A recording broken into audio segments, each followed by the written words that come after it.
There are 11 men left in the room. There were 13 an hour ago. Then one of them stood up in the middle of supper, took a piece of bread from the hand of the man he had been following for 3 years, and walked out into the dark. Nobody stopped him. Judas is gone now, out past the gate, into a night that is about to get much worse before it gets better. And the man at the center of the room, the one they call Rabbi, the one who just washed their feet with his own hands, knows exactly where Judas is going. He knows what the next few hours hold. Arrest, betrayal, a trial that isn't a trial, a cross by morning. If you had a few hours left to live, what would you say? You would probably say something new, something you had been saving. The one sentence you never quite got around to. That is what dying people usually do. They reach for the words they have been holding back their whole lives. Jesus does something different. He says one word, and then he says it again, and then again. 11 times in the space of a few minutes, to 11 exhausted, frightened, ordinary men reclining around a low table by lamplight, with a basin of water still sitting in the corner from when he knelt and washed their feet less than an hour before. The word is small, almost too small to notice. In English, it gets translated abide, sometimes remain. You have probably heard it read aloud in 100 church services and let it slide past you like background music. Stay with me here because this is not a small detail. This is not a stylistic quirk of ancient writing. A man who knows he is going to die in a few hours does not waste his last words. Every sentence in that room is chosen. Every breath is expensive. And out of everything Jesus could have said on the last night of his life, he chose to say the same word 11 times. This is not a gardening tip. This is not a metaphor for a church small group study guide. This is not a decorative verse you put on a wall next to a painting of a vineyard at sunset. This is the last extended teaching Jesus gives before he is arrested, and he built it around a single repeated command because he needed that command to survive the night, to survive it in the minds of 11 men who were about to fall apart in 11 different ways. So here's the question this video is going to answer. What did abide actually mean? Not to you, not in a modern English Bible, but to a Jewish carpenter's son and 11 working men sitting in a borrowed room in Jerusalem, in a year when Rome ruled their land and their temple stood a few hundred yards away. What did that word cost? What did it promise? And why? Out of every sentence available to a dying man, did he choose to say it 11 times? Because by the time you understand why the number is 11, you will never read this passage the same way again. Think for a moment about the last conversations you remember most. Maybe it was a phone call you didn't know would be the final one. Maybe it was something said at a hospital bedside or in a driveway before someone drove away for good. You probably don't remember every word of those conversations, but you remember the one line that got repeated. The one thing said more than once. Because the person saying it needed you to actually catch it, needed it to survive past the moment, and lodge itself somewhere you couldn't lose it. That is what you are about to watch Jesus do. Not once, not twice, 11 times, on the only night that would ever matter this much. To understand why abide mattered so much, you have to go back 700 years before that upper room, to a prophet named Isaiah standing in front of the nation of Israel, with a song about a vineyard. Here is what most people miss about that song. Isaiah does not open with judgment. He opens with love. Let me sing for my beloved a song of my beloved concerning his vineyard. God is the farmer here. He picks the best hillside, He clears every stone by hand, one at a time, off a slope where nothing useful has ever grown. He plants the finest vine available in the whole region. Not ordinary stock, but the choicest cutting a farmer could find. He builds a watchtower to guard it through the night. He digs a wine press before there is even fruit to press, because in his mind, the harvest has already happened. Every detail in that song is tenderness. Every detail says, I am not planting a crop. I am planting something I love. Picture the season this song describes. You wait through the winter rains. You wait through the spring growth, watching the vine climb the stakes you drove into the ground yourself. You wait through the summer heat, walking the rows every evening to check for rot, for pests, for the first sign of color in the fruit. And then harvest comes, and you reach for a cluster, expecting the sweetness you have been picturing for months. And it is sour, small, bitter, useless, not because the soil failed, not because the farmer failed. After everything, the clearing of stones, the planting, the watching through every night season, nothing worth harvesting at all. You can feel what comes next before Isaiah even says it. God asks his own question into the silence. What more could have been done for my vineyard that I have not done in it? That is not rhetorical anger. That is grief. That is a farmer standing in the ruins of something he loved, asking why love was not enough on its own to produce fruit. The vine, from that point on, becomes Israel's own symbol for itself, stamped on coins, carved into the doors of the temple, sung about in the Psalms. Thou hast brought a vine out of Egypt, the psalmist writes. Thou hast cast out the nations and planted it. Every person listening to Jesus that night in the upper room grew up knowing this song the way you might know a hymn you learned before you could read. The vine was not decoration to them. It was Israel's identity, its history, its unhealed wound. But it gets stranger, because the vine imagery does not stay hopeful. A few generations after Isaiah, the prophet Jeremiah picks the same picture back up, and by then the wound has scarred over into something worse. Yet I had planted thee a noble vine, wholly a right seed, God says through Jeremiah, and then in the same breath, how then art thou turned into the degenerate plant of a strange vine unto me? The word underneath that is not disappointment. It is closer to disgust. A noble vine gone feral, a national identity that curdled into something its own farmer barely recognized. So, when 11 Jewish men are sitting in a room with Jesus on the last night of his life, and he opens his mouth and says, I am the true vine, that sentence should stop every one of them cold, because for 700 years, the vine had been Israel. The vine had been a story of promise followed by failure, told and retold at every festival, every reading, every generation. And now a Galilean rabbi, hours from his own death, is standing inside that inherited grief and correcting it in 5 words. Not, I plant the vine, not, I am like a vine. I am the vine, the real one, the one that will not turn wild, the one that will not need to be uprooted and started over. This is where the Greek word finally earns its place in the story.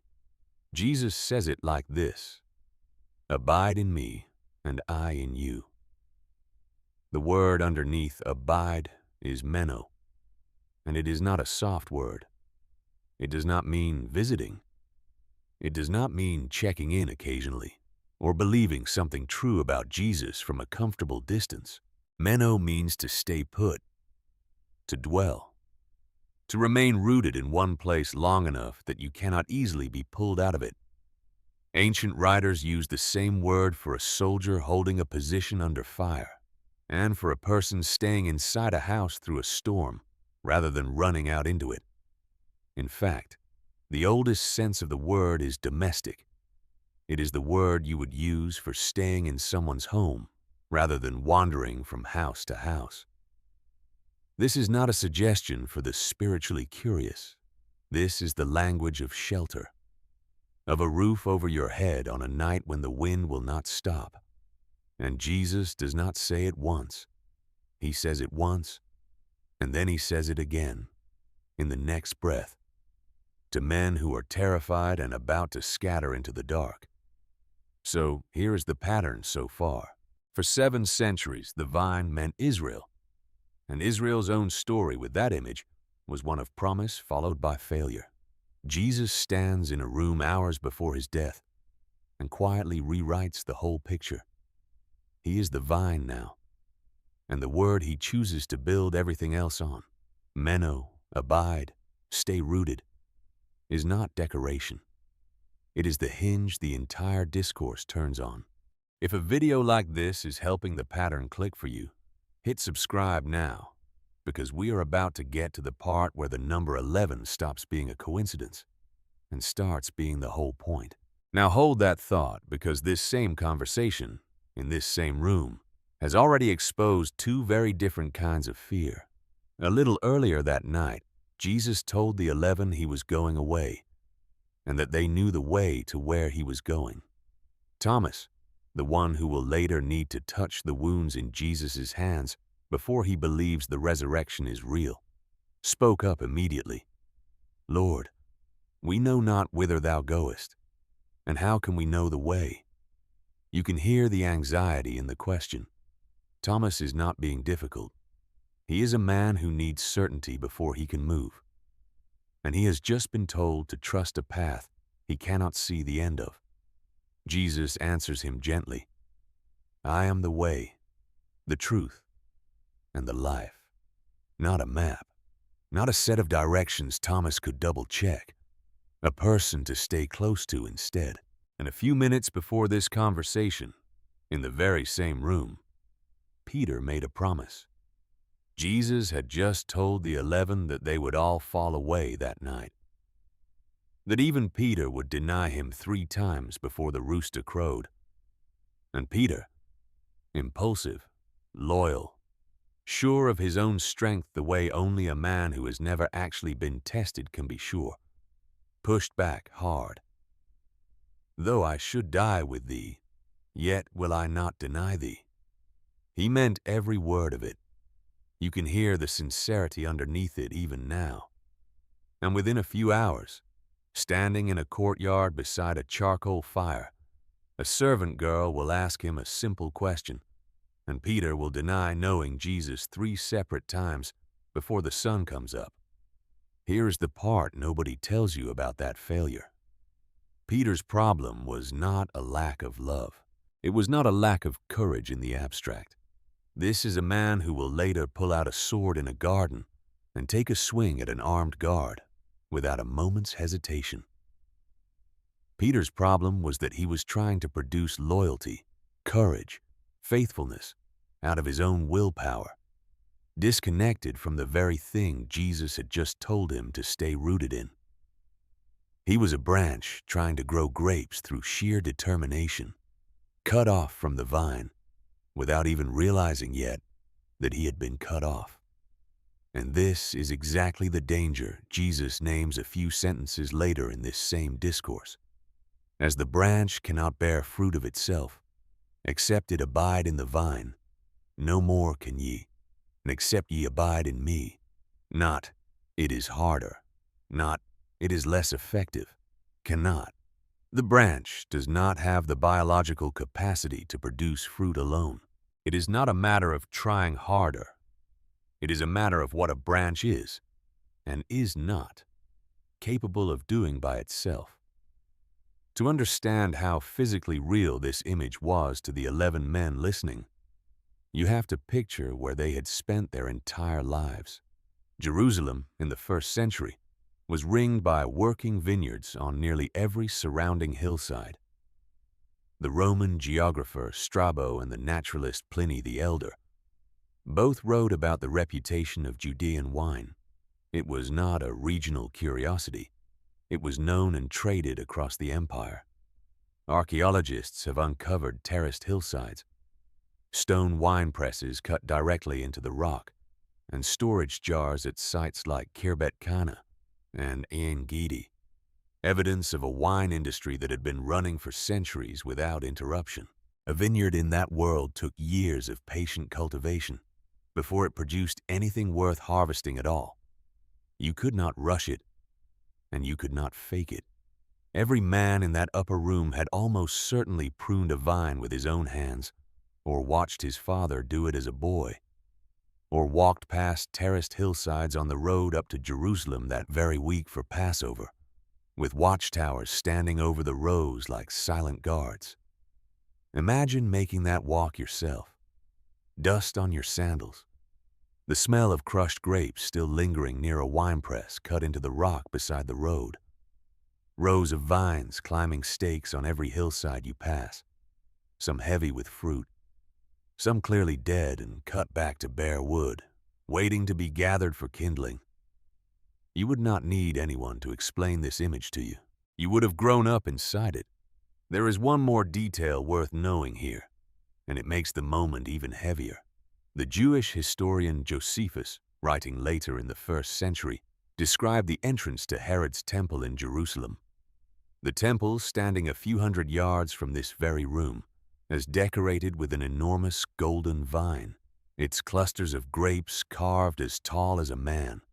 Worshippers walked past that golden vine every time they entered to pray.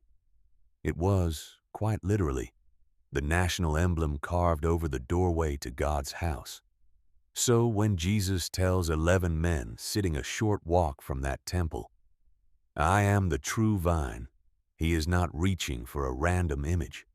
He is looking past the walls of the room toward the very symbol carved in gold over the entrance to the holiest building in their world, and telling them that the symbol was never the point.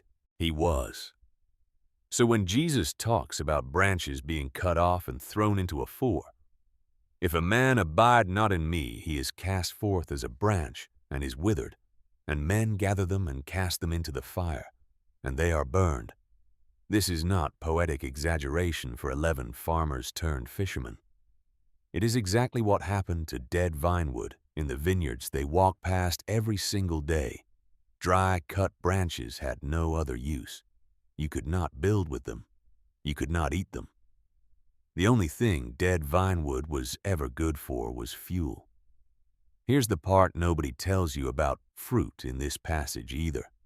You might assume Jesus means converts, new believers won through preaching, the way a modern church might count baptisms at the end of a year. But look at what Jesus actually lists as fruit a few sentences later: love, joy, obedience, answered prayer, a friendship deep enough to lay down your life for. Years later, when Paul writes to a small church in Galatia, he uses almost the exact same image and spells the fruit out by name: love, joy, peace, long-suffering, gentleness, goodness, faith, meekness, temperance. Not converts, character. Not something you produce to prove yourself useful, something that simply grows in you the longer you stay connected to the source of it. That is what was actually on the line in that upper room. Not whether these 11 men would go on to build something impressive, but whether they would still resemble Jesus at all by the time the sun came up. Now watch what happens next, because the stakes just changed. This is no longer about national identity, like it was with Isaiah's song 700 years earlier. It is no longer about a personal promise Peter made and broke in a matter of hours. Jesus has moved the conversation into life and death, not spiritual metaphor floating somewhere above the room, but the literal fate of a branch that will not stay connected to what keeps it alive. Remember Judas. He is not in the room anymore. A few minutes before Jesus began this whole discourse about vines and branches, Judas took bread from Jesus' own hand. stood up, and walked out into the night, out to betray the man he had followed for 3 years. John's Gospel records the detail almost in passing, but it is not passing at all. He then, having received the sop, went immediately out, and it was night. Not evening, night. The Gospel writer wants you to feel the darkness closing over that door as it shuts behind him. You can picture the room after that door shuts. The oil lamps still burning low. The basin from the foot washing still sitting in the corner. Water gone cold. Bread still on the table, half eaten. 12 cushions around that table an hour ago. Now 11. Nobody moves to close the space where Judas had been reclining. Nobody says his name again. Jesus simply keeps speaking into the gap the empty cushion left behind. So when Jesus turns to the men still in the room and begins saying, "Abide in me and I in you," again and again, 11 times in the space of a few minutes, he is not speaking into an abstract theological space. He is looking at 11 specific, frightened faces by lamplight. Peter, who will deny him by morning. Thomas, who needs proof for everything before he will believe it. John, reclining closest to him at the table, who will one day be the last of these 11 still alive, writing this very account decades later from a rocky island called Patmos. 11 men, 11 repetitions of the same word. This is not a coincidence, and it is not decoration. Judas is the branch that did not abide. He heard 3 years of teaching, walked beside the vine itself every single day, and still cut himself off and walked into the dark. And the 11 who remain in that room, trembling, unsure, about to scatter before the night is even over, are the branches Jesus is asking to stay, not because they are strong enough, not because they have proven themselves. Peter certainly has not, but because staying rooted was never about their own strength in the first place. It was about where they stayed planted. This was not a suggestion. This was not a preference for the spiritually motivated among them. This was not advice for people with extra time for religious practice. This was survival. For 11 men about to watch their entire world collapse in the space of a few hours, and for every person who has read these words since. Think about what it means to stay rooted somewhere instead of constantly starting over. A parent stands in a doorway and watches a grown child pack a car and drive away for good, and something in that parent understands, in that exact moment, both the ache of a connection stretching thin and the quiet safety of a bond that is held for years anyway. A houseplant kept in the same pot, by the same window, for years, does not grow because someone forces it to. It grows because it was never uprooted and moved. It stayed. Maybe you know that feeling from the other direction too. The exhaustion of starting over again and again. A new city, a new church, a new relationship, a new version of yourself. Hoping this time the fruit finally shows up. You have probably tried at some point in your life to force fruit out of yourself that way. More discipline, more willpower, one more sincere promise made at exactly the moment Peter made his, doomed the second it left his mouth. Because the fruit was never supposed to come from the trying. It was supposed to come from staying. That is why the number is 11. Jesus is not counting branches on a plant. He is counting the men sitting in front of him. 11 repetitions of abide for 11 disciples about to be scattered by fear, denial, and grief before the sun comes up. And who Jesus knows will need, more than any sermon, more than any final speech, one word driven so deep into memory that it survives the worst night of their lives. He does not tell them to try harder. He tells them 11 times to stay. Think about who actually wrote this down for you to read tonight. John, the one reclining closest to Jesus at that table, is an old man by the time he puts this conversation into words. Decades have passed. Every other person in that room is already dead, most of them killed for refusing to stop talking about the man they had dinner with that night. John writes this scene from exile, alone on a rocky island called Patmos, having spent his entire life proving that he, at least, had actually done what Jesus asked. He stayed, which means the very existence of this passage in front of you is itself the proof that the word worked, that 11 repetitions of one small verb were enough to hold at least one frightened man together for the rest of his life. Remember the question this video opened with. If you had a few hours left to live, what would you say? You now know what Jesus said, and you know why he said it 11 times instead of moving on to something new. So here is what we know now. 3 things before you go. First, the factual truth. Meno does not mean waiting around. It does not mean casually believing something true about Jesus from a safe distance. It means staying rooted, permanently in one place, the way a soldier holds a position, or a person shelters inside a house through a storm, rather than running out into it. When Jesus said, "Abide in me," 11 times, he was not repeating a gentle suggestion. He was giving 11 frightened men the one instruction that would matter most in the hours they had left. Second, what that means for you. Fruit was never something you force. Peter tried to force loyalty out of himself with a promise, and it broke within hours, in a courtyard, beside a fire.